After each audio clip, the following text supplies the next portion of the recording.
네, 안녕하세요. 우리 상표법 2차에서 제일 중요한 우리 답안 작성과 관련된 강의를 진행하게 된 윤영근 변리사라고 합니다.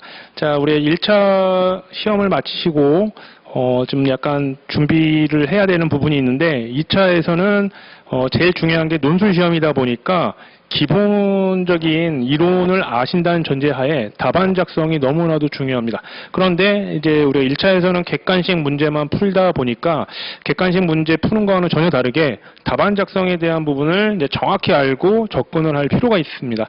그래서 상표법을 우리가 이제 할 때 우리 기본적인 이론적인 거는 뭐 기본 강의나 2차 기본 강의 또 사례 문제를 풀면서 그거를 보완할 수 있고 원래 하시던 걸 하면 되는데 답안 작성은 1차에서 못하던 1차에서 접하지 못했던 부분을 새로이 해야 되니까 정확한 가이드라인이 필요합니다. 그런데 이제 막연하게 강사들이 알려주고 뭐 이런 부분들 또 그다음에 실제 산업인력관리공단이라든지 특허청에서 답안 작성은 어떻게 해라 이렇게 정확한 가이드는 없습니다. 그러나 그 가이드를 알 수 있는 방법이 있습니다. 강사들이 단순히 알려주는 것만으로는 조금 부족합니다. 하지만 공식적으로 그다음에 정확하게 공적으로 알 수 있는 게 뭐냐 하면 우리 바로 채점평입니다. 그런데 이제 최근에 채점평이 53회까지만 나오고 그 이후에는 뭐 여러 가지 사정 때문에 실제 채점위원이나 출제위원회 채점평이 나오지 않고 있습니다. 그렇더라도 기존에 이전의 내용에서 채점평을 보면 답안 작성을 어떻게 해야 되는지 정확하게 가이드가 나옵니다. 그래서 2차 시험을 처음 보시는 우리 1차 시험을 마치신 분들 그리고 또 2차 시험을 한번 보신 기득 이상의 분들, 삼시생 분들이겠지만 그런 분들도 마찬가지로 기초적으로 기본으로 돌아가서 답안 작성을 그냥 주먹구구식으로 하는 게 아니라 우리가 이제 가이드에 맞춰서 정말 채점위원, 저는 제 채점위원을 애인이라고 생각하라고 항상 말씀을 드리는데 그 애인을 만족시키는, 애인이 좋아하는, 채점위원이 좋아하는 답안 작성을 해야 됩니다.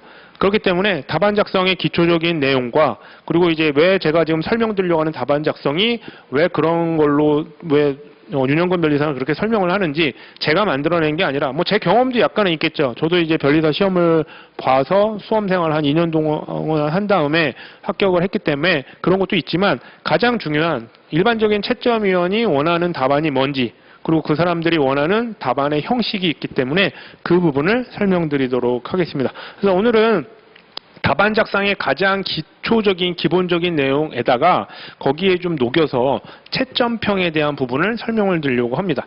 자, 어느 강사도 이렇게 잘 안 하던 내용인데 상표법 다른 과목은 제가 정리를 하지 못했지만 상표법상 채점평을 42회부터 53회까지 거의 10여 회 되죠. 그때 채점평을 제가 설명하기 편하고 여러분들이 이해하기 편하게 어떤 목차 구성이나 여러 가지 거기에 맞춰서 제가 채점평을 정리를 해놨습니다. 사이트에 찾아보면 채점평이 누락된 경우도 있고 그렇거든요. 42회 때부터 53회를 또 채점평을 다 받아볼 수도 없고. 하지만 이제 상표법은 제가 다 정리를 해서 이번 강의를 통해서 여러분들한테 설명드리니까요. 이 강의에서 꼭 자료도 확인해 보시고 제 설명을 잘 듣고 여러분들이 2차 답안 작성에 있어서 가장 기초적인 가이드라인이 뭔지 알고서 상표법 공부를 하시고 상표법 답안 작성을 위한 사례라든지 GS 강의라고 하죠. 그룹 스터디 강의 이런 것들을 잘 하시면 좋겠습니다. 그래서 답안 작성의 가장 기본적인 내용과 그다음에 채점평을 녹여서 설명드리도록 하겠습니다. 자, 이번 강의에 프린트물은 크게 두 가지가 있고요. 그 두 가지 중에 맨 처음에 2차 공부 방법 및 답안 작성이라고 되어 있고 그 다음에 하나가 채점평 정리가 있습니다. 그냥 단순하게 42회 때부터 53회 그냥 막 채점평이 되어 있는 게 아니라 제가 보기 편하게 정리를 다 해놨습니다. 그래서 요거는 필요하시면 꼭 PDF나 이런 것들 다운받으셔서 억지로 이걸 공부하라는 게 아니라 이거를 틈날 때 읽어보시면서 내가 공부하고 답안 작성할 때 이렇게 해야겠구나 이렇게 바이블처럼 갖고 계셨으면 좋겠습니다. 자, 우리 프린트물 중에 공부 방법 및 답안 작성 이렇게 되어 있습니다. 그 중에 이제 강의 목차 처음에 공부 방법하고 그 다음에 2차 시험에서는 서술 답안 작성을 하게 되는데 답안 작성을 하기 위해서는 문제가 어떻게 나오는지 우리가 그냥 단순하게 객관식 문제는 5개 지문에서 고르게 되는 그런 게 아니라 논술을 하게 되는데 문제가 어떤 문제 유형이냐에 따라서 답안 작성이 좀 다르게 됩니다. 그래서 그럼 문제 유형이 뭔지 그걸 좀 설명을 좀 드리고요. 그 다음에 답안 작성을 할 때 그럼 구체적으로 어떻게 하는지 우선 큰 틀을 설명드린 다음에 채점평을 좀 언급을 좀 드리고 나서 실제 답안 작성을 이제 상표법을 요즘 어느 정도는 아시니까 이 강의를 들으시는 분들은 최소한 1차를 뭐 통과하시거나 1차 시험을 보신 분들이고 1차 강의를 들으신 분들이기 때문에 이 답안 작성 연습을 가장 기본적으로 한번 해보도록 하겠습니다. 그러면 나중에 실질적으로 이제 여러 가지 문제를 접하시면서 문제집 풀듯이 사례집이라는 게 있어서 2차 시험에 나올 만한 여러 가지 문제 유형에 맞춰서 연습을 하시게 됩니다. 자, 저도 마찬가지로 이런 강의는 이제 매년 4월이나 5월에 이런 사례 강의라든지 뭐 GS 강의 이런 것들이 하게 되고요. 3월에는 우리 상표법에서는 중요한 게 이제 2차 기본이라든지 그다음에 판례 쟁점 판례라든지 이런 것들을 하게 되거든요. 그래서 그런 부분들 하고 나서 이제 4, 5월 달에 이런 것들, 사례 문제 뭐 이런 것들을 연습을 하게 됩니다. 그래서 그걸 하시기 전에 항상 좀 강의의 내용을 항상 좀 숙지를 하시는 게 필요하고요. 그리고 또 항상 강조드리는데 제가 이제 사례 강의나 뭐 기본 강의를 하든 2차에 관련돼서 강의를 할 때는 항상 답안 작성법 및 요 채점평을 꼭 숙지하고 와라. 항상 말씀드립니다. 그래서 지금 이거 무료 강의일 테니까요. 무료 특강으로 쭉 여러분들 2차생분들은 꼭 접하실 수 있게 알려드리는 거니까 또 저를 알리기 위한 또 홍보용 강의이기도 하니까 여러분들 잘 들어보시기 바랍니다. 자, 어쨌든 1차 시험 보신 분들 처음 보시는 거라면 1차 시험 보시느라 고생을 하셨고요. 조금만 쉬었다가 이제 2차를 잘 준비를 하셔야 됩니다. 자, 그러면 문제 유형을 보겠습니다. 근데 이제 문제 유형을 보기 전에 프린트물 좀 볼게요. 그 2페이지가 있습니다. 2차 공부 방법 및 답안 작성 되어 있는데 중요한 부분은 제가 또 다 줄을 쳐놨기 때문에 줄친 부분 위주로 한번 볼게요. 자, 2차 공부 방법 돼 있고, 자, 1차 기본 서류를 버리시거나 그러실 필요는 없고요. 2차에서는 그 1차의 기본 이론을 당연히 전제로 하게 되는데, 그거를 어떻게 활용하느냐가 이제 여러분들이 익숙하지 않은 것들인데, 그걸 연습하게 됩니다. 그래서 1차 기본서는 참고서로 하고, 그 다음에 이제 암기를 해야 됩니다. 왜냐하면 쓰시려면 어느 정도 머릿속에 들어있는데 어느 정도 중요한 거는 암기를 해놨지만 단순하게 OX를 고를 정도의 암기하고는 틀리게 여러분들이 거의 강의할 정도로는 아니더라도 자기가 이해가 돼야 또 중요한 부분은 암기가 돼야 그거를 손으로 쓸 수가 있게 됩니다. 그렇죠? 보고 쓰는 것도 힘든데 어떤 내용을, 이론을, 또 판례 이런 것들을 자기 걸로 이해한 다음에 어떤 사례를 적용하거나 문제를 풀 수 있으려면 그런 것들 중요한 부분들은 암기가 되기 때문에 보통 이제 강사들만의 서브집이 있게 됩니다. 저도 이제 이미 서브집을 이제 발간을 했고요. 여러분들 답안 작성법 기초적인 내용이랑 그다음에 2차 기본 강의에서 기본적인 이론 중에 2차에 맞는 내용대로 암기할 사항들을 정리한 서브집이 있게 됩니다.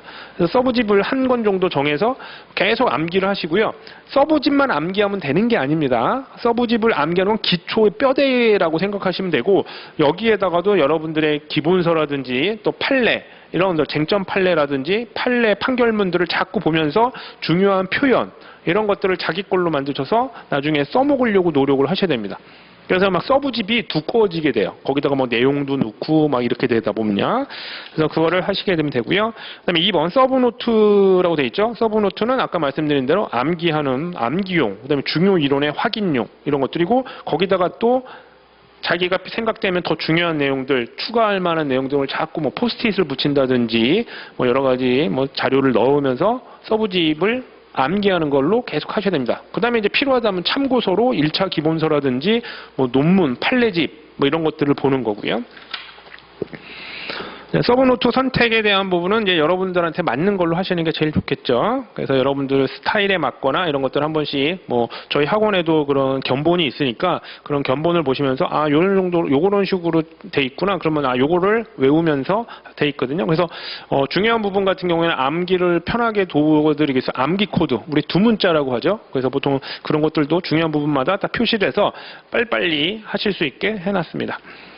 그 다음에 유의사항, 그 다음에 이제 너무 얇은 책 같은 것들이 있어요. 얇으면 좋아 보이죠. 그것만 외우면 될 것 같은데 아까도 말씀드렸지만 그거는 그냥 뼈대일 뿐이라고 생각하시고 더 추가적인 내용이 많이 있게 됩니다. 그래서 그런 내용 등을 정리를 하시고 그럴 때는 적당한 어떤 굵기는 있어야 돼요. 너무 얇은 책은 결국엔 막 내용을 추가하게 되거나 서브집을 바꾸게 되면 또 시행착오를 겪게 되거든요. 그래서 그런 부분들을 좀 유의하셨으면 좋겠습니다. 그 다음에 3번 채점평과 기출문제의 분석 이렇게 되는데 제가 이제 아까 서두에 말씀드렸었죠. 채점위원회 채점평이 결국엔 가이드라인입니다. 뭐 강사들이 얘기해주는 경험적인 내용들도 중요할 수도 있겠지만 그거는 참고사항이고요. 채점위원회 채점평이 제일 중요해요. 그래서 채점평에 대한 분석은 제가 그런 것들은 스스로 하시기는 어려우니까 이번 제가 이제 강의를 통해서 뒤에서 설명을 좀 드릴 거고요. 그 다음에 이제 나중에 공부하실 때 모든 시험의 준비 시작점 당연히 기출문제입니다. 그래서 제 사례집 같은 경우도 60, 70%는 기출문제를 활용을 하고 나머지 추가적으로 사례문제를 넣어서 사례집을 만들고 있는데 기출문제에 대한 분석이 정확하게 필요합니다. 기출문제가 또 나오지 않는 경우도 있긴 해요. 좀 약간 구석적인 논점이라든지 아주 중요한 논점이 아닌 거는 진짜 몇 년에 한 번, 10년에 한 번 나올까 말까 이런 정도는 그냥 방어적으로 연습용으로 이론 확인 이런 용이고요. 하지만 중요한 여러 가지 이론이라든지 중요한 판례 등은 계속 나올 수 있습니다. 여러 번 나올 수도 있고요. 뭐 상표만 바뀐다든지 사실관계만 변화가 돼서 문제가 나오니까 그 부분을 알고서 하시려면 당연히 1차도 마찬가지고 2차 시험도 기출문제에 대한 정리가 필요합니다. 그래서 그런 것들은 이제 사례집을 해서 그런 것들 강의를 통해서 보완을 해드릴 거고요.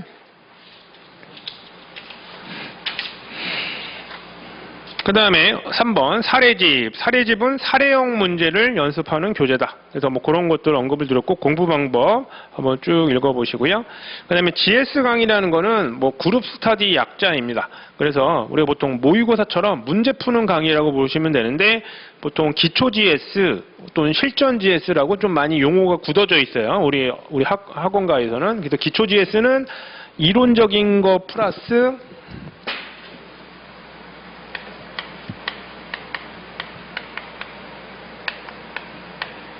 또는 사례를 풀면서 GS 문제 1시간 정도 2문제입니다. 보통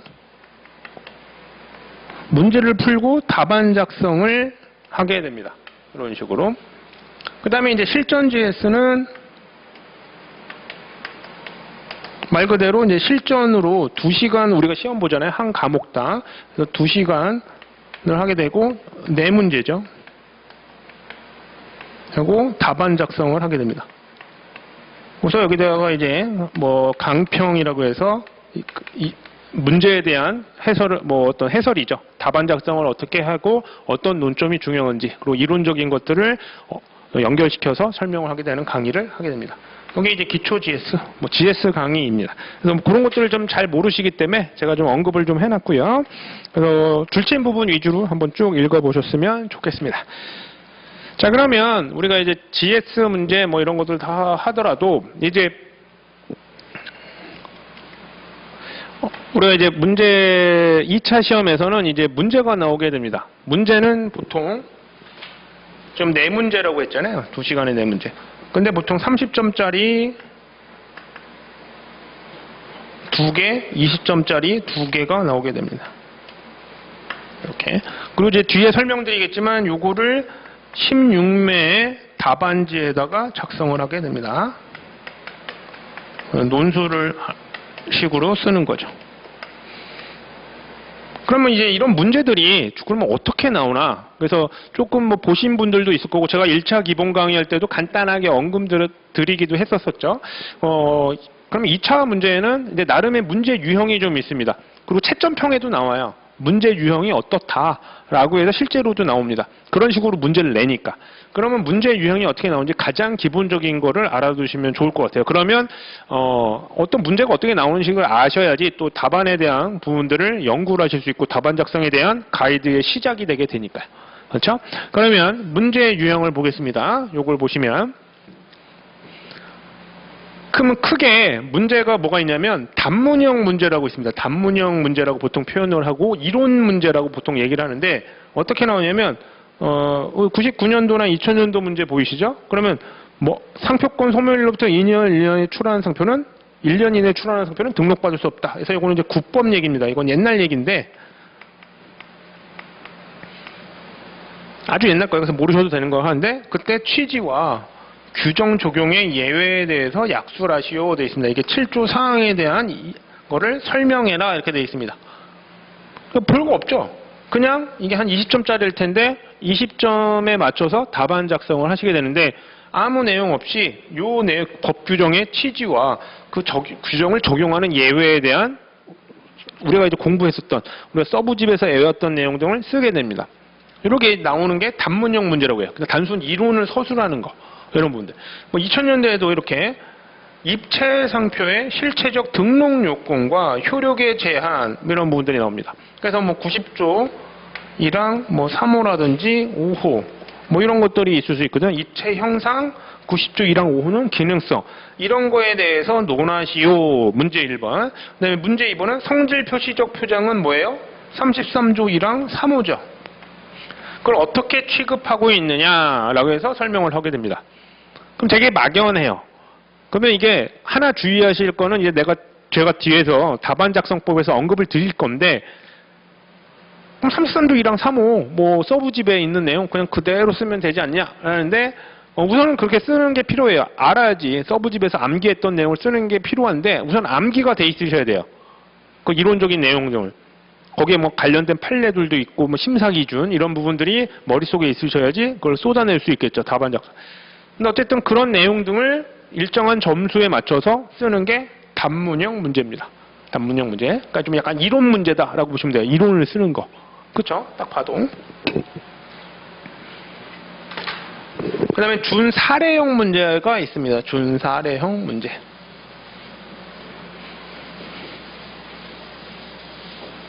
근데 우선은 크게 이렇게 나눠지신다고 보시면 돼요. 이론을 물어보는 문제가 있는데 이게 단문형 문제가 있고요. 준사례형 문제라고 하게 됩니다. 그 다음에 실제로 우리가 이제 보통은 2차 시험 그러면 논술이고 많이들 들어보신 게 사례형 문제라고 합니다. 그러니까 단문형 문제는 지금 막 보여드렸죠. 그 다음에 사례형 문제는 바로 좀 이따 보여드리겠지만 막 사람이 나오고 뭐 날짜가 어떻고 실제 뭐 사실관계 사건처럼 막 나와요. 근데 이 중간에 있는 게 뭐냐면 사례형처럼 보여요. 막 사람들도 나오고 막 사실관계 나오는데 실제로는 결국엔 이론적인 거를 서술하는 논점. 논점을 막 뭐 문제를 답안을 쓰는 게 이게 준사례형입니다. 감이 없으시죠? 그럼 사례형을 먼저 볼까요? 사례형 문제도 원래 좀 크게 나눠져요. 이것도 원래 이런 식으로.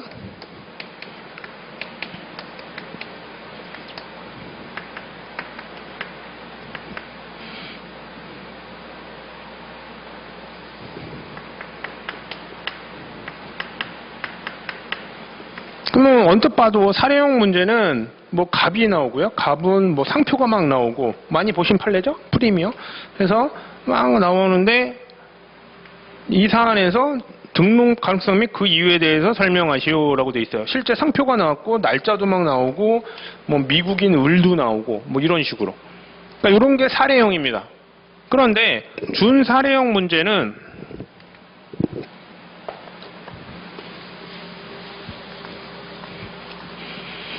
뭐 이렇게 막 또 막 나왔어요. 아, 그럼 이런 거는 뭐 A, B, C 상품이 어떻고 뭐 이렇게 막 나오니까 사례형 문제인가 보다라고 했는데 1번 보시면 자, 출원 계속 중인 A 상표를 보호하기 위하여 출원 중에 갑의 A 상표가 등록되기 이전에 금전적 피해를 보존하기 위하여 갑에게 인정되는 상표법상 권리에 대해서 서술하시오 이렇게 되어 있죠. 그럼 이제 출원 중에 상표를 보호하기 위한 권리가 뭐가 있죠? 손실보상 청구권이 있죠. 그 다음에 이 손실보상 청구권 1번 1의 경우에 갑에게 부여된 권리 손실보상 청구권과 이후에 손해배상 청구권과의 차이.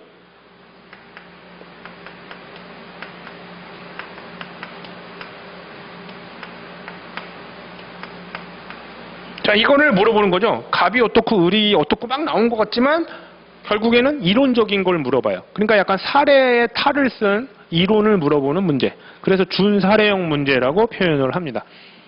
그렇죠? 그래서 이런 문제, 그러면 이제 손실보상 청구권을 자기 아시는 내용을 쓰는 거예요. 서브집에서 우선 암기했던 내용을 쓰면서 이제 구체적인 답안 작성법을 알려드리겠어요. 그 이론적인 것도 나름의 답안 작성의 법이 있습니다. 그건 연습이 되게 필요해요.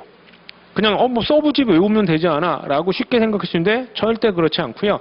그건 기본 점수 받거나 기본 점수보다도 못 받을 수도 있어요. 서브집을 그냥 외웠다 하더라. 물론 이제 강사들마다 서브집이 좀 차이가 있긴 하지만 대부분 비슷해요. 목차라든지 이런 부분들이 뭐 거의 천편일률적이고 조금씩밖에 차이가 없어요. 많은 차이가 없습니다.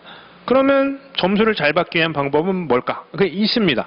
그래서 그건 제 뒤에서 설명을 좀 드릴 거고, 나중에 또 사례 강의라든지 그런 부분에서 계속 설명을 좀 드릴 거예요. 나중에 사례 강의, 뭐 사례집을 풀거나 이러면 또 그때 더 추가적인 스킬이라든지 그런 부분들 언급을 좀 드릴 거고요. 그러면 단문형 문제와 준사례형 문제 구분이 되시겠죠? 여러분들. 그래서 나중에 혹시 제 사례 강의를 듣거나 사례집을 보시게 되면 제가 이제 사례집에 맨 끝부분에 여기 이게 기존에 단문형 문제가 나왔었던 것들을 한번 쭉 정리를 해놨어요. 그래서 그런 경향이나 기존에 안 나왔었던 것들을 쭉 구분하고, 제가 심지어는 이 일본 기출 문제도 다 분석을 해서 어느 정도 중요도를 제가 뭐 나름 정해서 A, B, C로 나눴습니다. 그래서 A가 나올 부분들은 조금 자세히 공부하시고 암기하시고 관련된 판례가 있다면 좀 더 다른 사람보다도 암기를 했으면 좋겠다, 정리를 했으면 좋겠다, 그런 뜻으로 이렇게 쭉 돼 있기 때문에 나중에 사례집이나 그런 것들 보시면 제가 이런 것들 뭐 거기에 돼 있으니까 그걸 참조하셔서 여러분들 단문형 문제, 준사례형 문제를 대비를 하셨으면 좋겠습니다. 그러니까 단문형 문제와 준사례형 문제는 사례집에 참고용으로만 놓을지, 그거를 뭐 실제 뭐 답안 푸는 거는 이제 GS 강의나 이럴 때 하게 되고요. 이 부분은 이제 여러분들이 스스로 공부할 때 하고 답안 작성법의 어떤 기초만 설명을 드리게 됩니다. 그래서 요걸 활용하시면 좋죠. 이런 거 분석을 여러분들이 직접 하시기는 시간도 오래 걸리고 하시기도 좀 어려운데 제가 다 해놓게 됩니다. 이런 게 어떤 책에도 없었는데 제가 처음으로 이렇게 해놨어요. 그래서 단문형 문제도 곧잘 나오기 때문에 준사례형 문제나 그거를 대비를 하셔야 되고요. 그런 게 나오면 여러분이 점수를 잘 받을 것 같지만 의외로 또 점수를 잘 못 받는 게 단문형 문제, 준사례형 문제입니다. 거기서 고득점을 받는 방법을 꼭 아셔야 되고요. 자, 그 다음에 이제 사례형 문제가 있습니다. 사례형 문제는 크게 두 가지로 나눠집니다. 사례형은 어쨌든 막 여러 가지 사람도 나오고 상표도 나오고 사실관계가 막 나와요. 날짜가 어떻고. 그러면 통문제라고 하라는 게 하나가 있고요. 그 다음에 좀 세분화해서 나오는 게 있는데 별건 없고요. 이거는 사례 문제인데 그냥 특별하게 없이 여기 뭐 20점이라고 되어 있죠.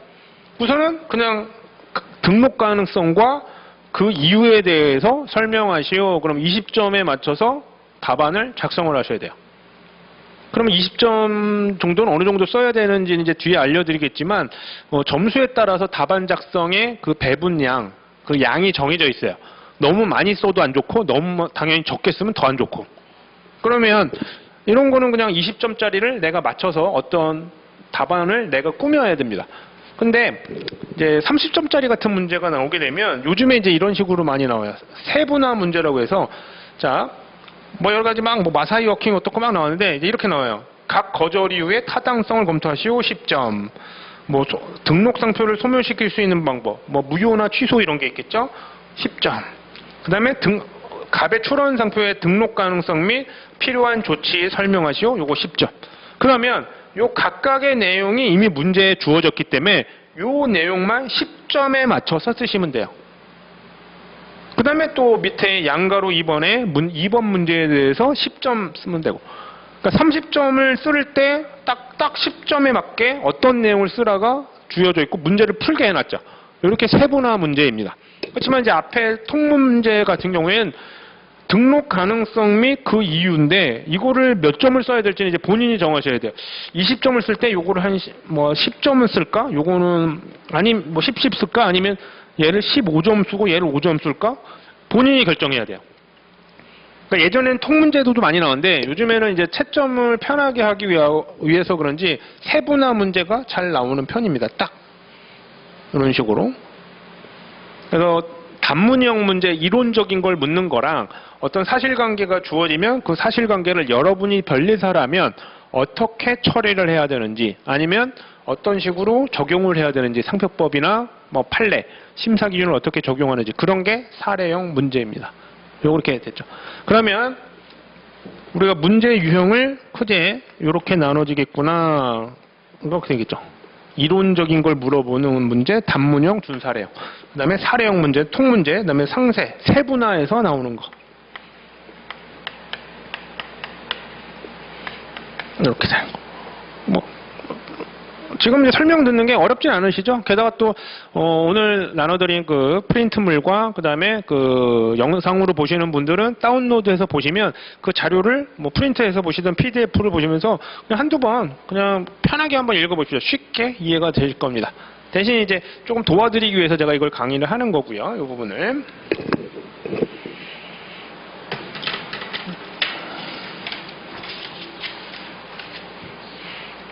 자, 사례형 문제, 그런 것들 문제 유형 쭉 보셨고요. 자, 그러면 답안 작성을 해야 되겠죠. 우리가 논문을 해서. 답안지를 처음 보시거나 아예 못 보셨던 분들, 그런 분들은 학원에 와서 답안 같은 거 사실 수 있을 거예요. 나중에 이제 뭐 4, 5월 되면 그때 이제 산업인력관리공단이나 특허청에서 어떤 답안으로 하는 표본 양식 하는데 거의 똑같고요. 왜냐하면 산업인력관리공단에서 대부분의 시험에 똑같은 답안을 쓰기 때문에 그거를 그대로 계속 유지가 되기 때문에 특별한 변화는 없을 거예요. 그러면 요런 형태로 돼서 여기 막 줄이 거져 있습니다. 줄이 거져 있어요. 좀 잘 안 보이시겠는데 줄이 쭉 거져 있고 22줄이 있고 여기 또 약간 점선이 있습니다. 이런 식으로 해서 22줄의 답안이 있는데 요게 16매입니다. 최소. 그럼 언제요? 2시간 내에 한 과목을 쓰는 거죠. 특허법 2시간, 상표법 2시간, 뭐 민사소송법 2시간 이런 식으로. 그럼 2시간 내에 16매를 쓰셔야 돼요. 16매를. 더 많이 쓰셔도 돼요. 상관은 없어요. 근데 16매 쓰기가 벅차요. 솔직히. 못 써서 힘들어요. 16매 이상 더 쓰실 수 있어서 16매 이상을 더 쓰시고 뭐 필속이 빠르거나 그러고 쓸 내용이 많아서 나는 2시간 내에 16매 이상을 쓸 수 있다 그러면 답안을 더 달라고 하시면 됩니다. 시험에선. 모르겠어요. 저는 그런 경우를 못 봐서 그렇게 쓰시는 분들, 왜냐면 그렇게 쓰시는 분들 보통 막 글씨가 날아다니거든요. 못 알아봐요. 그런 분들은 도움이 잘 안 되죠. 그래서 글씨는 잘 써야 되는데 글씨에 대한 얘기도 뭐 해드릴 거지만 그래서 이런 식으로 답안지가 있는데 요거는 이제 실제 어떻게 됐는지 여기 또 말고 이 답안지의 표지 뭐 이런 것들은 나중에 뭐 GS 강의라든지 이런 걸 하게 되면 다 그거를 막 나눠줘요. 그걸 가지고 문제를 푸니까 답안 작성을 하고 그러니까 그때 이미 볼 수 있겠죠. 그 전에 한두 개 뭐 답안지를 사서 한번 훑어보시는 것도 좋아요. 저 같은 경우는 이렇게 했어요. 요 답안지를 연습장처럼 요즘에도 이렇게 나오는지 모르겠는데 답안지 자체를 연습장처럼 썼어요. 그래서 뭐 외울 때 막 이렇게 막 쓰잖아요. 그러면 이거를 연습장처럼 해서 여기 줄에 맞춰서 자꾸 쓰려고 했어요. 글씨도. 나중에 이제 답안 작성을 하시게 될 때 여기 펜은 이제 검은색으로 주로 많이 쓰는데 펜의 종류가 되게 많거든요. 뭐 좀 아직도 기억나는 게 저는 이제 펜을 마음에 드는 걸 써야 되고 제 글씨가 나름 잘 써지고 빠르게 되는 게 뭘까? 그래서 또 수험가에 오시면 그런 것들 펜에 대한 종류도 되게 많아요. 그다음에 이제 펜 굵기. 그다음에 만년필로 할 건지 그냥 볼펜으로 할 건지 볼펜은 안 돼요. 그 똥이 많아가지고 나중에 묻고 안 되고 이렇게 유성 볼펜이라 그러면 안 되거든요. 잘 써지도 않고. 이제 저 같은 경우는 이제 예전에 좀 약간 굵은 글씨를 좋아해서 에너겔 7.0 이게 아직도 기억이 나요. 근데 또 리필하는 거는 번거로워서 그냥 한 번 쓰면 버리는 거. 그러니까 나중에 이 답안 작성을 많이 하게 되잖아요. 연습을 해야 되고 막 문제를 많이 풀고 그러면 나중에 한번 얼마나 많이 쓰는지 보려고 일부러 안 버렸어요. 그랬더니 집에 그 에너겔을 막 맨날 썼거든요. 그게 상표입니다. 에너겔이 그 뭐 일본 건지 모르겠는데 그 펜의 종류인데 펜을 여러 개 하여튼 사봤어요. 저한테 맞는 걸 찾아보고 그래서 에너겔 7.0으로 해서 그거는 리필 안 되니까 그걸 항상 하는데 몇 박스까지는 아닌데 박스에 가득 찼습니다. 그거를. 그래서 나중에 합격자 발표 나면서 속 시원하게 그 펜을 버렸죠. 어머니하고 아버지는 이거 왜 안 버리냐고, 이걸 왜 갖고 있냐고, 집 구석에 이 펜덩어리 뭐 이런 것도, 그다음에 이상한 것도 많았거든요. 프린트물 같은 것들도 많고. 그래서 그게 기억이 납니다. 그래서 그런 식으로 연습을 한번 해보는 것도 좋습니다. 그래서 어쨌든 실질적으로 자꾸 연습이 필요하니까 그렇고요. 그러면 이제 답안 작성에 대한 구체적인 내용은 이제 바로 뒤에 설명드리겠지만, 답안 작성법에서 답안 작성법이 어떤 부분이 중요하고 답안 작성을 어떤 식으로 해야 되는 큰 가이드라인은 뭐냐. 좀 구체적인 가이드라인은 제가 계속 강조드렸죠. 채점평. 채점평에 아주 정확하게 나옵니다. 그래서 저도 항상 강의할 때 제 경험적인 것도 있지만 어떤 경험도 있냐면 제 뭐 예전에 2008년도에 합격을 했는데 2008년도에 상표법 시험 문제를 내신 분이 제가 이제 다녔던 뭐 사무소 거기 소장님이에요. 되게 유명하신 분이 있습니다. 그래서 실제 어떻게 문제를 냈고 답안 작성에 대한 가이드라든지 채점 이런 얘기를 되게 많이 들었었거든요. 더 정확히 아는 거죠. 그 다음에 그 외에 여러 가지 다른 것들은 이제 강사들만의 경험적인 게 있을 수 있는데 그런 것들은 좀 자기가 겪은 거 위주로 얘기하는 경우가 되게 많아요. 주관적인 게. 그런 거는 이제 여러분들이 취사 선택해서 받으셔야 돼요. 이해를 하시고. 그렇지만 공적으로 정확하게 가이드라인이 나온 거는 채점평. 가상의 애인이 있죠. 채점위원회 마음에 드는 답안을 작성을 해야 됩니다. 그러면 왜 그렇게 해야 되는지 그 가이드라인의 시작점인 중요성이 나오는데 한번 보겠습니다. 왜 그런지. 자, 이거 프린트물에도 다 있습니다. 그 20페이지고요. 자, 답안 작성법에서 중요성. 변리사 우리 2차 시험의 핵심은 수험생의 실력. 여러분이 공부를 얼마나 하셨고 밤을 새서 했고 난 어떤 다른 수험생 아니면 뭐 스터디를 하는 다른 친구나 뭐 후배들보다 공부를 더 하는지 그거를 채점위원이 어떻게 할까요? 연락해서 알 수도 없고, 그렇죠?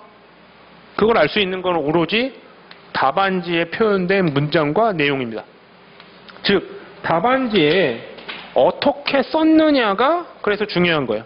너무 당연한 얘기인데 이걸 왜 강조하냐면 여러분이 아무리 잘 외우시고 암기했고 그랬더라도 답안지에 채점위원이 좋아하는 방식으로 답이 안 쓰여 있으면 똑같은 논점을 정확하게 알고 있고 어떤 법조문인지 다 알아도 어떤 사람은 고득점을 받고 어떤 사람은 몇 점이 깎여서 감점을 받기도 하고 그래서 당락이 좌우가 되기도 하게 되거든요.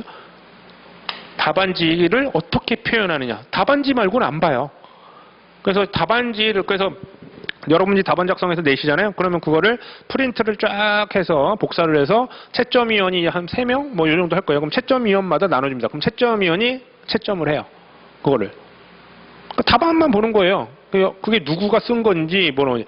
그러니까 거기에 표현된 글씨, 문장 구성, 그 다음에 이제 목차라는 표현을 많이 쓰는데 목차라고 보통 얘기하거든요. 어떤 제목이 쓰여져 있고 돼 있는지 이런 것들. 자. 그 부분이 답안이 나오게 됩니다. 그게 답안지에서만 나오게 되는 거니까. 그래서 그러면 답안 작성을 할 때 그 방향을 알려주는 사실관계가 있습니다. 답안지 작성을 그러면 어떻게 해야 되냐. 우리가 보통 2차 시험 채점은 항목별로 미리 정해진 점수를 기계적으로 부여하는 방식으로 합니다. 그래서 특히 이제 세분화, 아까 사례형 문제 기억나세요? 세분화돼서 나오니까 채점하기 편하게. 자, 10점짜리인데 여기에는 요건이나 판례가 꼭 나와야 돼. 그러면 판례가 나오면 몇 점? 그 다음에 법조문 정확해서 쓰면 몇 점? 그 다음에 추가적이고 논리적으로 답안을 정확히 서술했으면 몇 점? 이런 식으로 해서 어떤 미래 항목별로 딱 정해놨어요. 그런 딱 거기에 맞춰서 답안을 썼는지 채점위원이 딱 정해놓은 거죠. 그래서 기계적으로 부여하는 방식으로 하게 됩니다. 그런데 채점위원은 보통 1200에서 1500매 정도 답안을 해요. 그러니까 200명 변리사를 뽑기 위해서 보통 1000명이나 뭐 1500매, 1500명까지 요즘에 지원을 하는지 모르겠어요. 2차 시험 보는 분들이 그 정도 되면 그 인원의 답안을 채점을 합니다. 그런데 이걸 채점하는 위원들은 보통 변리사나 뭐 대학 교수 뭐 이런 분들인데 그분들이 채점만 하는 사람이 있지 않아요. 보통 낮에는 학원 뭐 여러 가지 뭐 자기 일들을 하거나 사무소를 운영하거나 사무소에서 일을 하거나 아니면 뭐 학교에서 강의를 한 다음에 저녁에 집에 가서 남는 시간에 채점을 하게 됩니다. 자, 7, 8월에 시험을 보고 나서 뭐 9월, 10월, 그다음에 11월에 보통 발표가 나니까 2, 3개월 이내, 길어야 3개월 이내 채점이 이루어져야 돼요. 그럼 뭐 금세 할 것 같죠. 그러니까 아까 말한 여러 가지 낮에는 다른 일 하다가 그리고 맨날 뭐 밤에는 뭐 채점만 하나? 술도 마셔야 되고 친구랑도 놀고 가족하고도 뭘 해야 되고 그러니까 채점을 할 때 어떻게 되냐면 꼼꼼하게 보시긴 하겠지만 채점위원은 그 뭐라고 할까요? 꼼꼼하게보다는 훑어보는 수순으로 하게 돼요. 그래서 쭉 제목을 보면서 뭐 그냥 내용을 꼼꼼하게 중요하게 보는 부분이 이제 딱 정해져 있어요. 그런 부분도 알려드릴 건데 그러다 보니까 이거를 뭐 우리가 정독한다고 그러잖아요. 딱딱 자세하게 읽으면서 채점을 하지는 않습니다. 그렇게 될 수가 없어요. 그렇다면 눈에 띄게 그 채점위원이 원하는 답안의 어떤 구성을 맞춰주고 눈에 띄게 하는 방법을 연구를 해야 됩니다. 그럼 눈에 띄게 하는 방법이 뭐냐 이거죠. 답안 작성. 그럼 답안 작성의 방향이 이런 사실관계에서 나오겠네요. 첫 번째, 눈에 내용이 용이하게 전달될 수 있게 답안 구성이 필요하다. 무슨 말인지 모르겠어요. 그럼 눈에 띄게 빨간색으로 써야 되나? 그건 안 되거든요. 아니면 글씨를 갈박하게 막 한 줄에다가 글자를 쑥 써야 되는데 두 줄에다가 막 쓴다든지. 자, 그런 방식이 아니라, 자, 눈에 띄는 전달 수단이 뭔지 이걸 잘 보시면 목차라는 겁니다. 목차. 그 다음에 소결. 어떤 우리 실제 사례 문제 같은 경우에는 어떻게 해결했느냐. 요게 중요해요. 요거를 자세하게 보게 됩니다. 채점위원. 그럼 목차라는 게 주로 뭐냐면 이런 것들입니다. 우리가 이제 논문 같은 걸 쓰게 되면 뭐 보통 이제 서설이 들어갈 거고요. 그래서 뭐 내용이 쭉 들어가요. 그 다음에 본문이 들어가는데 본문은 원래는 이렇게 간단하게 해서 여러 가지 내용이 있지만 이제 이렇게 되겠죠. 이거를 우리가 상표법으로 좀 생각을 하게 되면 어떤 제목을 부여를 하게 돼요. 뭐 등록 요건을 물어봤다. 시험 문제. 그러면 등록 요건의 검토 뭐 이런 식으로 답안을 쓰고 그래서 등록 요건이라는 게 뭐고 뭐 서술을 하고 그럼 등록 요건 중에 문제가 되는 게 33조 1항 3호다. 그럼 33조 1항 3호의 이론적인 내용을 쭉 쓰게 되겠죠. 쭉. 그 다음에 이 내용 중에 33조 1항 3호에 해당하는지 그거를 소결, 사안을 적용을 하셔야 돼요. 문제에서 물어본 거를 내가 아는 판례라든지 법조문, 여러 가지 법률 지식을 가지고 적용을 해야 되죠. 사안을 적용하게 됩니다. 33조 1항 3호에 해당하는지 안 하는지 그 요건이라든지 그런 걸 다 맞춰서 적용을 하게 되겠죠. 자, 그럼 이런 식으로 답안을 쓰게 될 거예요. 좀 이따가도 이제 답안 작성의 틀을 간단하게 언급드릴 건데 자, 제일 중요하게 보는 게 이렇게 사안을 어떻게 적용했는지는 꼼꼼하게 봐요. 당연히. 그 다음에 뭐 항목별로 점수가 주어진다고 했잖아요. 그러면 어떤 법조문이 있으면 그 법조문의 의의나 취지, 그 다음에 요건, 그 다음에 어떤 효과를 적당하게 잘 썼는지 꼭 보게 됩니다. 이게 기본적인 이론. 그 다음에 우리가 보시면 로마자 1, 로마자 2, 로마자 3에서 뭐 이렇게 막 뭐 어떤 번호를 매기면서 썼죠. 그러면 이런 것들이 제목을 잘 잡으셔야 돼요. 왜냐하면 여러분들이 답안 작성을 하게 되면 제일 먼저 눈에 띄는 게 이런 목차의 제목이에요. 이런 구성을 목차라고 합니다. 제목들을 쭉 나열을 했다 해서 목차라고 하죠. 이 목차의 중요한 제목 등을 잘 쓰는 게 눈에 띄게 돼요. 물론 여기 안에 있는 내용도 잘 써야겠지만 제가 그랬잖아요. 여기 있는 내용을 다 꼼꼼하게 읽는 거는 거의 불가능하기 때문에 제목을 딱 봤는데 항목별로 채점하려고 하는 목차나 구성이 딱 눈에 띄어요.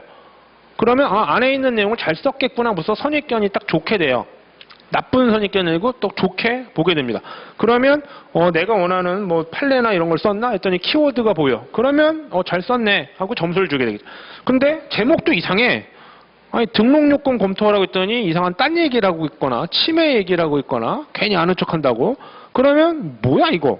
그러면서 말 그대로 이제 나쁜 선입견이 돼서 뭐야 뭐 별로 내용도 없겠구만 하니까 이제 점수를 안 주거나 감점을 하게 되는 거예요.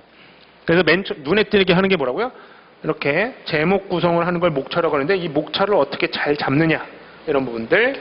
그 다음에 사안을 적용하는 이런 것들. 그 다음에 또 이제 판례라든지 이런 것들은 기본적으로 중요한 내용이다 그러면 요거는 항목별로 점수가 분명히 배정돼 있어요. 그럼 그런 것들이 꼭 노출이 돼야 됩니다. 그냥 아는 내용을 간단하게 썼다라고 해서 하는 게 아니라 이런 것들을 적절하게 써야 되는데 처음에는 당연히 힘들어요. 공부를 이제 좀 했어. 그럼 이제 암기가 다 됐어요. 그러면 이제 암기가 다 되면 그걸 다 쓰고 싶어져요. 근데 아까도 말씀드렸지만 뭐 10점, 그다음에 점수가 5점. 그러면 5점에 맞춰서 써야 돼요. 5점 정도만 쓰는 분량이 있어요. 근데 5점만 써야 되는데 막 10점에 가까운 분량을 쓴다고 해서 5점에만 배점이 됐는데 5점 줄 걸 10점 주진 않아요. 많이 줘야 5점에서는 4점 아니면 3점이에요. 5점 이상을 더 줄 수가 없어요. 그러면 5점에 맞게 딱 분량이 정해져 있으면 거기에 맞게 써야 되면 어떤 내용이 5점이에요. 그러면 5점에 맞게 쓸 수 있는 연습이 이제 그게 답안 작성할 때 그 연습이 또 필요합니다. 그러니까 우리가 어떤 답안을 쓰기 위해서 어떤 논점이 있거나 이런 거를 이제 이론적인 것도 공부를 해야 되지만 답안을 작성을 할 때 목차를 어떻게 할 거고 그다음에 어떤 내용을 쓸 거를 뭐 고민하게 되는데 이게 하필이면 점수에 따라서 양이 정해집니다. 배분량이 정해져요. 적어야 되는 양이. 그럼 얼마나 써야 되는지는 이제 바로 알려드릴 거예요. 그러면 그거를 쓰는 연습을 하셔야 돼요. 근데 어떨 때는 7점일 수도 있고요. 어떨 때는 10점. 비슷한 내용인데 어떨 때는 12점. 그러면 거기에 맞춰서 쓰셔야 돼요. 그게 될까요? 네, 됩니다. 연습하시면. 저도 다 해봤고 정말 딱 16매에 맞춰서 써지게 돼요. 거기에 맞춰서 연습하게 됩니다. 이게 왜 그러냐면 계속 연습하시잖아요. 그러면 거의 기계가 돼요. 동차 때는 좀 힘들긴 해요. 당연히. 근데 동차 때 그거를 자꾸 하시려고 해야지 동차 때 합격 가능성이 생기는 거고요. 동차 때 혹시라도 좀 잘 안 돼서 떨어졌다 하더라도 동차 때 열심히 하셨던 분들이 기득에 붙어요. 뭐 제가 그랬나 봐요. 기득에 붙었는데 동차 때 열심히 해서 그런가? 정말 열심히 했어요. 왜냐면 동차 때 붙고 싶었는데 왜냐면 공부하기가 싫어요. 제가 이제 늦게 공부를 했거든요. 뭐 다른 강의 때도 말씀드렸지만 제가 30대 중반에 공부를 했기 때문에 되게 늦게 합격을 했죠. 37에 합격했나? 이렇기 때문에 나름 뭐 20대에 합격하시는 분들도 많잖아요. 학생분들 중에. 그런 거 되게 부럽더라고요. 근데 공부하기 싫은데 그거를 뭐 더 막 하기는 힘들잖아요. 뭐 내 마음대로 결정되는 건 아니지만 그 당락 여부가. 하지만 동차 때 열심히 하셔서 동차를 노리셔야지 동차 때 합격할 가능성이 당연히 생기는 거고 혹시라도 좀 결과가 안 좋더라도 기득에서 붙게 되시는 겁니다. 기득권이 1차 시험은 안 봐도 되니까. 그래서 우리가 이제 여기서 보시다시피 방향성이 보이게 되는 거예요. 그래서 그거를 열심히 하시면 되는데 그거를 지금 알려드리는 겁니다. 여러분들. 특히 이제 1차 시험 막 보신 분들. 그래서 이런 식으로 방향성이 나오게 된다는 거. 아셨죠?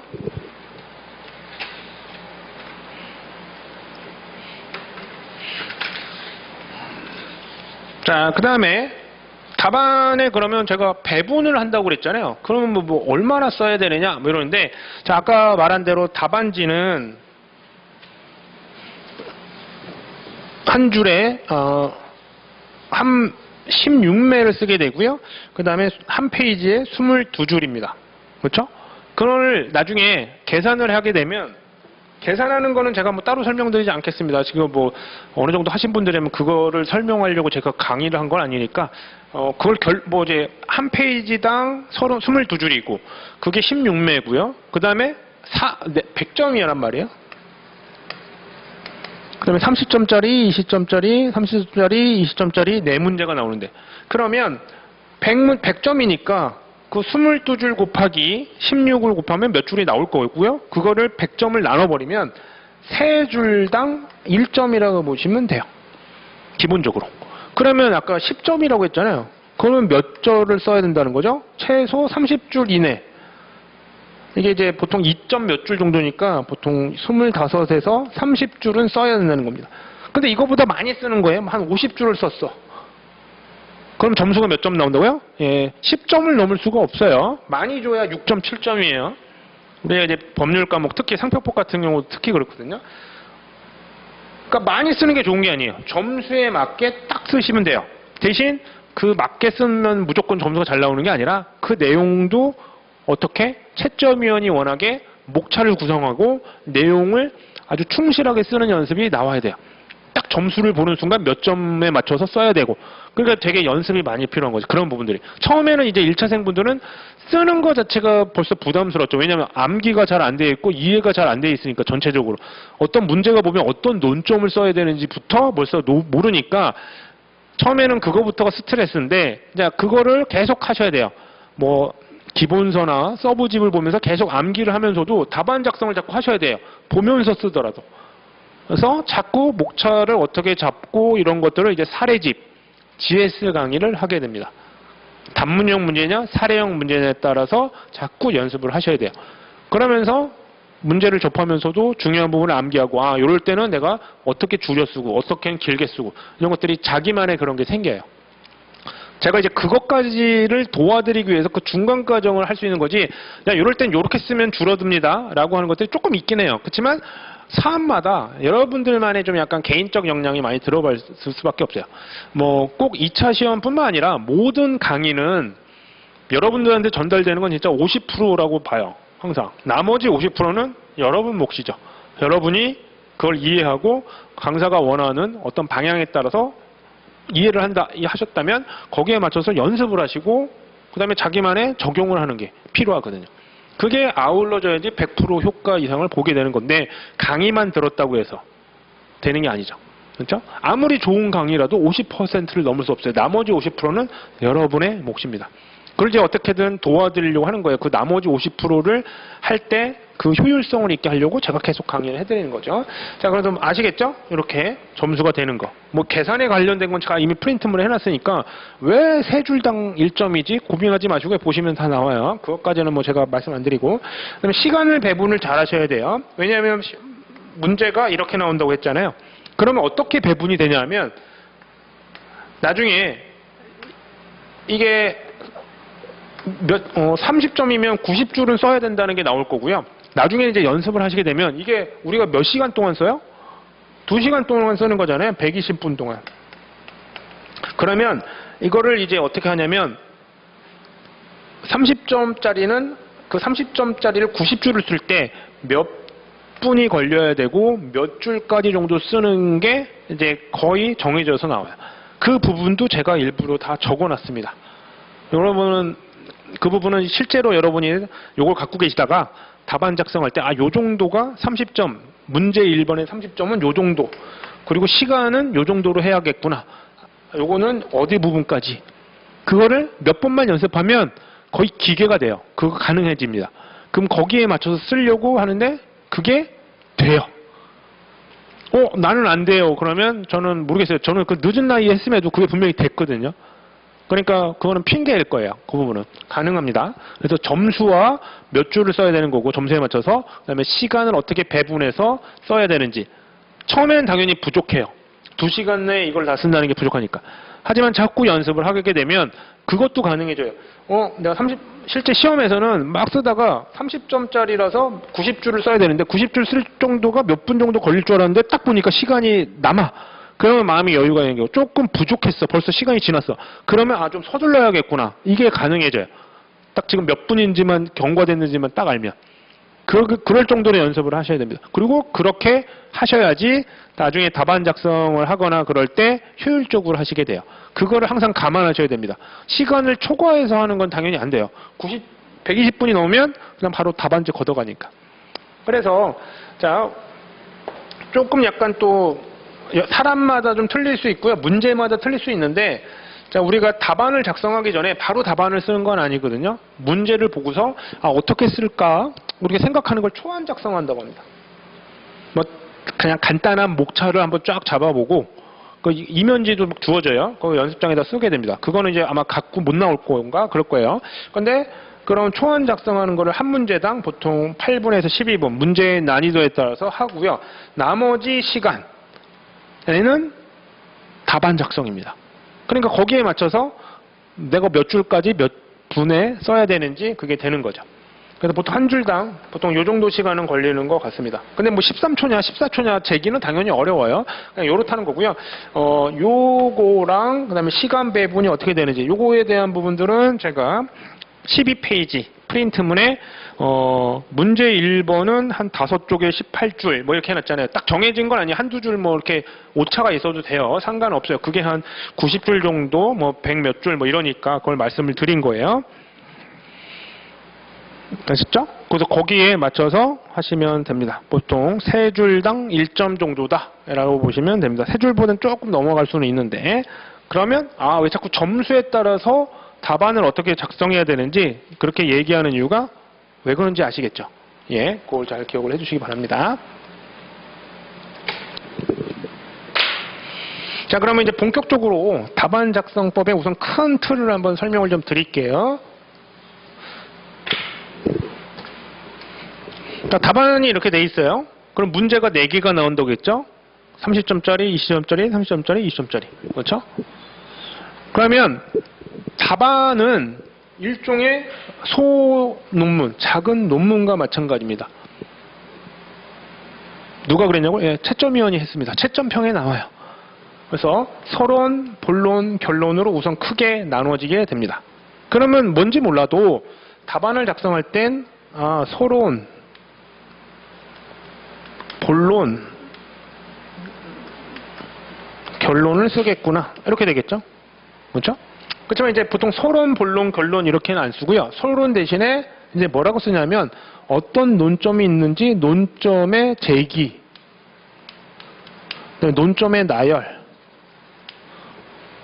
그럼 서론이라고 쓰셔도 돼요. 서론이라고 쓴 다음에 뭐 논점의 정리 이렇게도 할 수도 있습니다. 정답은 없어요. 하지만 보통 이렇게 많이들 쓰게 됩니다. 이런 부분들은 뭐 강사들마다 조금씩 차이 나는데 본인이 결정하시면 돼요. 이 부분들.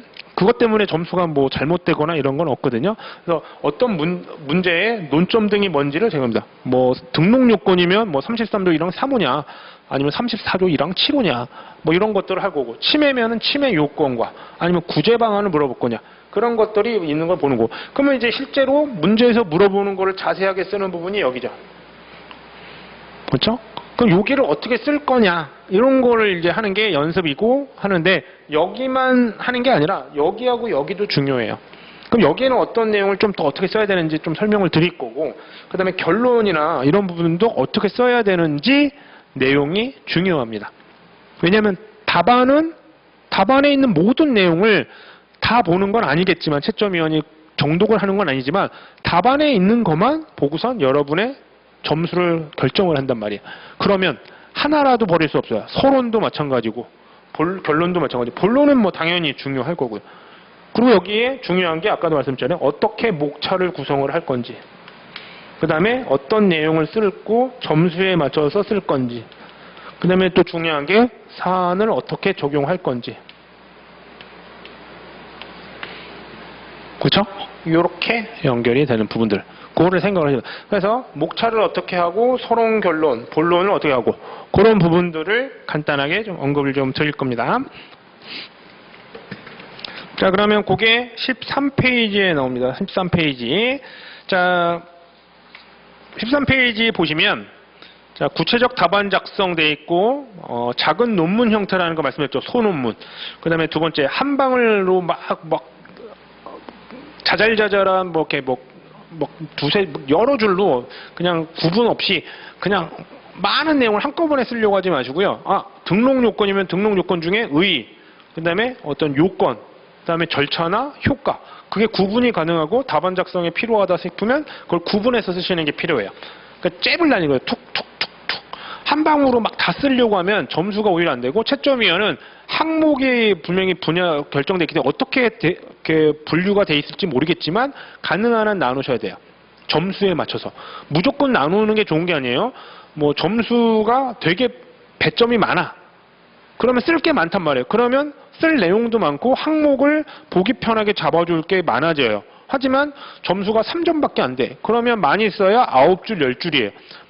그럼 거기다가 뭐 조금 내용만 쓰면 다 써지는데, 거기다가 또 뭐 쓸데없는 건 아니겠지만 또 다른 내용을 막 항목을 다 잡다 보면 이미 10줄이 넘어가요. 그러면 그랬잖아요. 10줄 넘어갔다고 해서 3점 이상을 주냐? 그런 거 절대로 없어요. 뭐 좀 점수를 더 줄 수도 있겠죠. 채점위원마다. 많이 줘봤자 0.5점, 1점이겠죠. 그렇죠? 그러니까 그렇기 때문에 그런 항목별로 쓰려고 생각을 하셔야 돼요. 그것도 점수에 맞춰서. 그다음에 목차가 되게 중요한데 목차를 좀 잡는 방법은 저 오늘 아주 맛배기로 알려드릴 거고요. 나중에 사례 강의, GS 강의에서 더 자세하게 또 해드릴 겁니다. 그다음에 당연히 뭐 일목요연하고 논리성이 있어야 되는데 참 이게 애매한 부분인데 누가 읽어봐도 논리적인 부분이 있어야 된다는 게 좀 필요해요. 그런 것들은 실제 구체 사례 문제라든지 그런 데서 다 알려드립니다. 이게 말은 논리적이라는데 논리적이란 말을 누가 모르지 않겠어요. 근데 실제로는 어떻게 써야 되는지 어떻게 쓴 경우가 논리적이지 않은 경우인지 꽤 많아요. 그런 부분들은 실제 사례 강의나 이런 데서 언급을 좀 드리도록 하겠습니다. 그런 게 필요하다는 거. 그래서 목차를 보시면 자, 일반적 답안 작성돼 있죠. 그래서 논점의 제기해서 본문 나오고 결론이 나오고 그다음에 보통 민사성법이나 이런 데서는 쟁점 위주로 쓰는 경우도 있습니다. 이런 식으로. 그러니까 요거는 뭐 제가 따로 설명드리진 않고 나중에 이런 식으로 작성을 하시는 강사님이 계시거나 그러면 아 요렇게도 쓰는구나. 그렇고 보시면 바로 아실 거예요. 자, 그다음에 서론 및 결론을 보도록 하겠습니다. 서론 및 결론.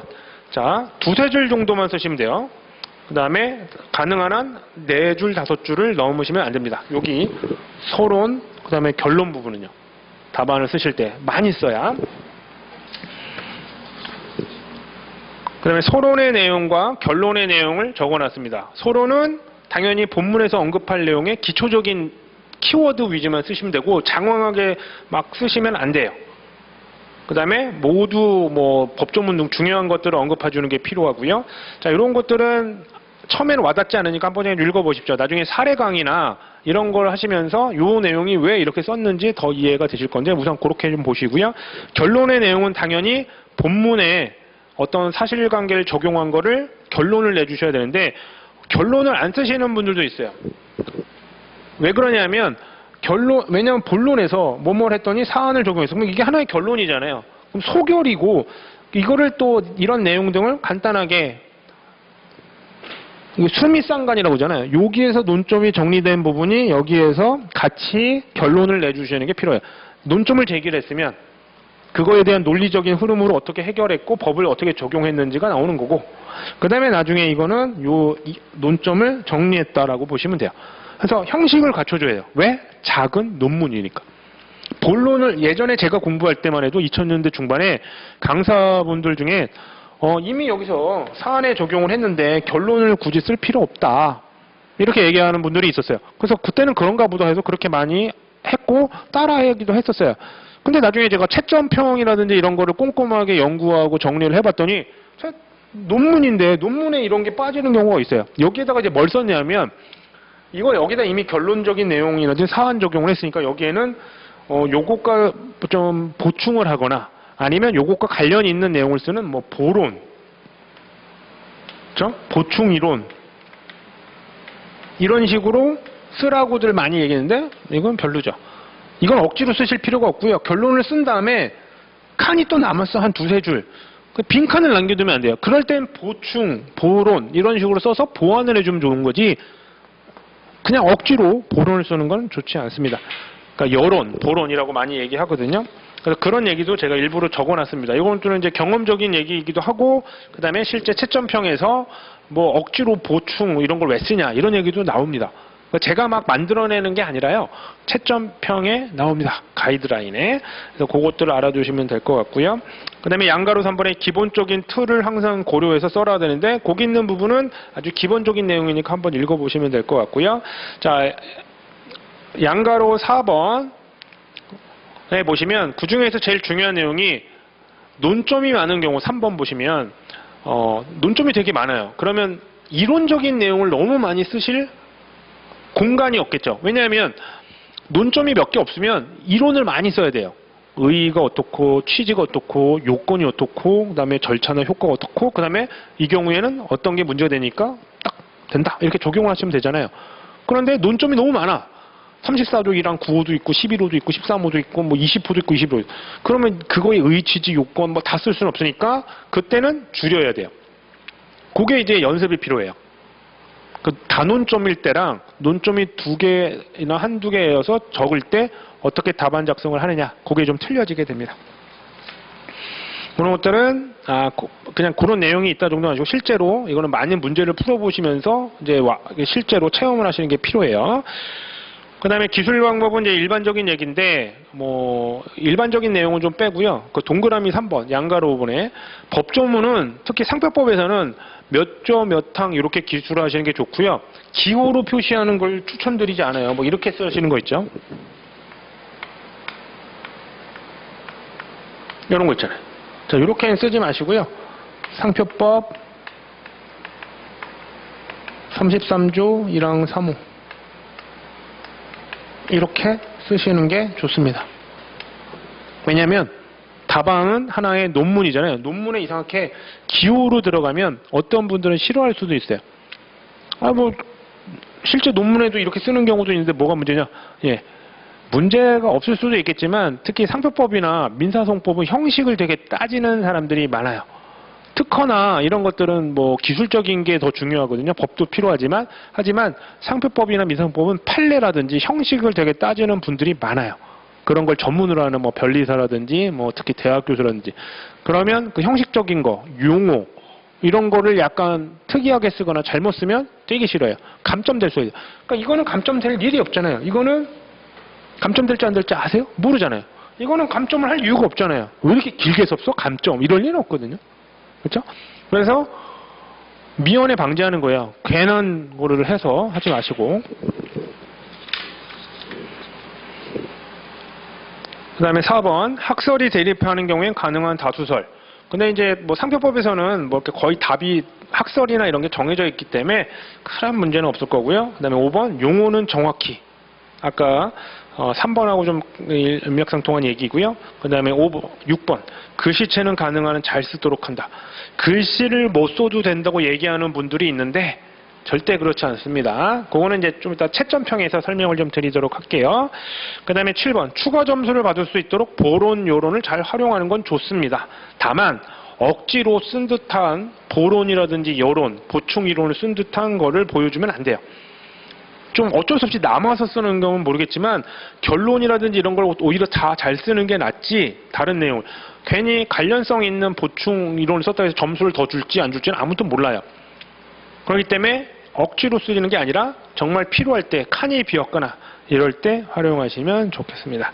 자, 그 다음에 양가로 6번은 나중에 한번 읽어보세요. 이거는 이제 우리가 답안지를 받으시면 답안지 맨 앞면에 이게 쭉 써 있어요. 뭐 검은색으로 쓰고 그 다음에 이제 뭐 끝에는 어떻게 쓰고 그러는데 이거는 한 번만 보시면 되는 거 형식적인 거라 제가 굳이 설명은 안 드릴 겁니다. 나중에 이제 실제 답안 작성을 하거나 그러면 여기에 맞춰서 쓰시는 게 필요해요. 왜? 소논문이에요. 형식은 맞춰줘야 됩니다. 항상. 그게 중요해요. 엄한 뻘짓을 하지 마십시오. 뭐 이거 했다고 안 했다고 해서 큰일 나? 이게 아니라 감점이 되거나 이상하게 될 가능성은 당연히 없애고 하셔야 돼요. 그렇죠?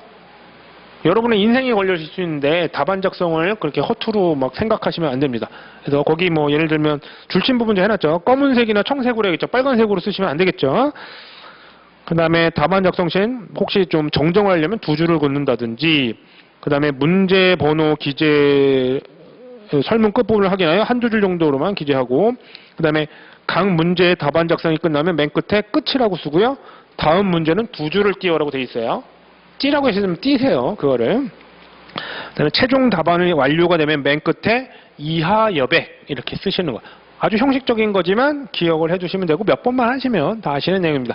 여기 양가로 6번의 내용은 답안 작성을 답안지를 받으시면 다 맨 앞에 쓰여 있는 내용을 제가 그대로 적은 거니까 한번 확인해 보셨으면 좋겠습니다.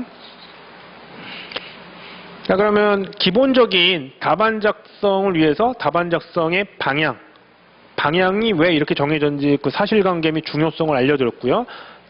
애인, 채점위원을 설득하기 위해서, 마음에 들게 하기 위해서 고민하는 겁니다.